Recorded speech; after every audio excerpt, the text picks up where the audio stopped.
the rules of Noon Saakin.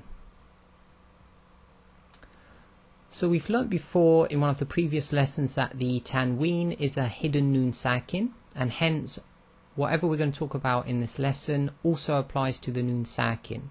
Sorry, also applies to the tanween, because we're talking about the Noon Saakin. The tanween is a hidden Noon Saakin, so whatever rules we do here is the same for tanween or for Noon Saakin. Now, when the Noon Saakin is followed by certain letters, then the Noon Saakin is either, so there are four main rules. We're talking about the Noon Saakin on its own or in a tanween. When it's followed by certain letters, then either it's pronounced clearly, it's merged with or without nasalization, i.e. the ghunna, it's changed into a meme sakin, or it's hidden with nasalization. And even the changed into meme sakin is with nasalization. So we'll look at these rules in more detail.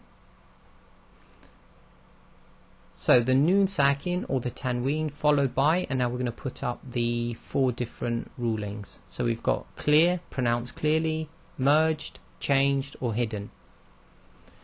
So when the Noon Saakin is followed by a throat letter, then it's pronounced clearly, and in the Arabic this is known as idhar, and we've got an example here.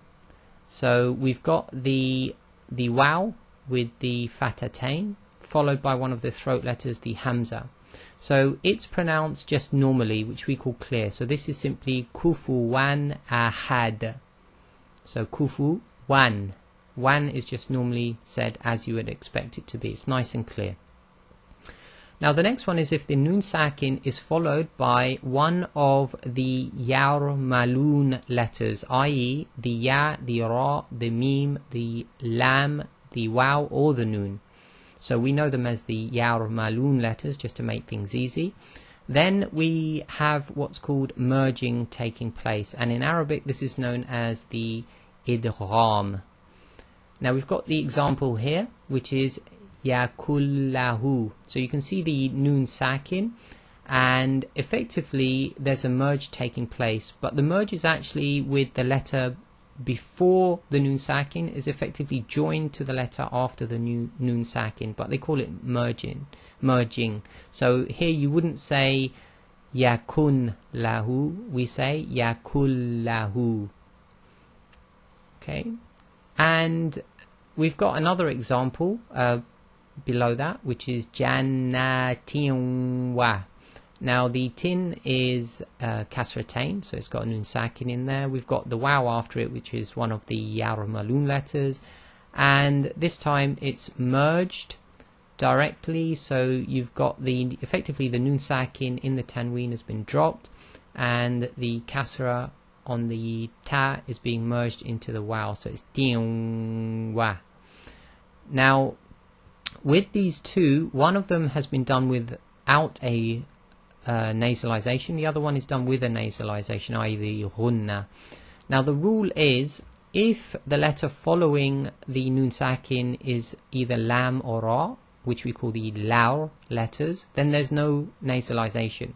If it's any of the other letters, i.e. we can remember it with yumin, i.e. the ya, the waw, the mim, or the noon, then we do nasalization. Then we have the changed. So if Noon Saakin is followed by the letter ba, then it's changed into a meme sakin, and in Arabic they know this as the iqlab. So we've got the example here, la yumbadanna. Okay, so after the ya is a Noon Saakin, and then after the Noon Saakin is a ba. So the Noon Saakin is actually changed to a meme sakin, and that's done with nasalization. So again it's la yumbadanna. And the last one is hidden, and this applies to all the other letters apart from the throat letters, the yarmalun letters, and the ba, which is 15 letters. So if the Noon Saakin is followed by any of the other 15 letters in the alphabet, then you do what's called hiding, and in Arabic that's known as the ikhfa. So we've got an example here. Naran dhata. Now it's done with a ghunna, but what actually happened there is a bit more complicated than the other three. So we're going to look at this on the next slide in more detail. So hiding then. So when the noon sakin is hidden, what actually happens is, so there's a few points. The noon is hidden in the nasal passage, a ghunna. You move directly to the articulation point of the next letter after the noon sakin. The gunna is light if the next letter is light, and heavy if the next letter is heavy, and this requires a lot of practice. So let me explain this with a few examples. So here I'll read this line. So this is Sayasla naran dhata lahab. Now the ra with the fatatain, so that's obviously got a nun sakin in it, and it's followed by one of the other 15 letters. So what happens is we're going to hide the nun sakin in our nasal passage, but instead of saying run with the noon, so instead of saying run and keeping your tongue on the articulation point of the noon sakin, we move the tongue or the organs in the mouth directly to the articulation point of the next letter, which in this case is the dha. So we say naran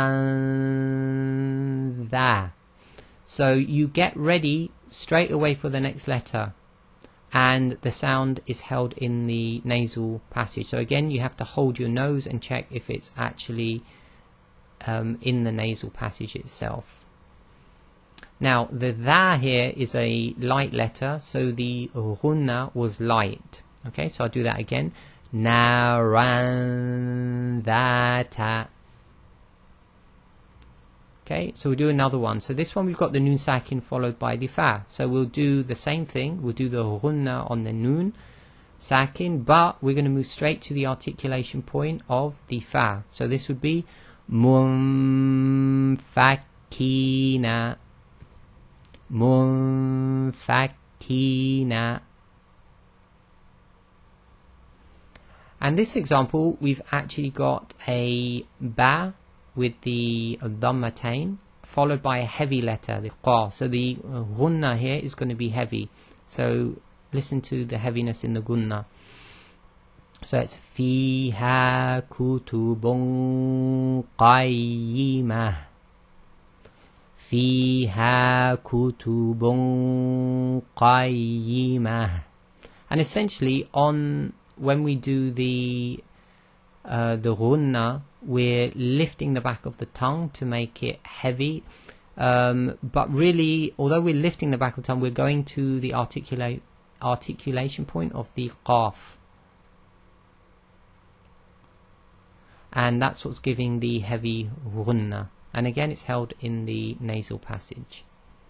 And again, this requires practice because the way you do this changes 15 times, because obviously for the 15 letters that follow the noon sakin, you've got to position your organs in the mouth to that letter.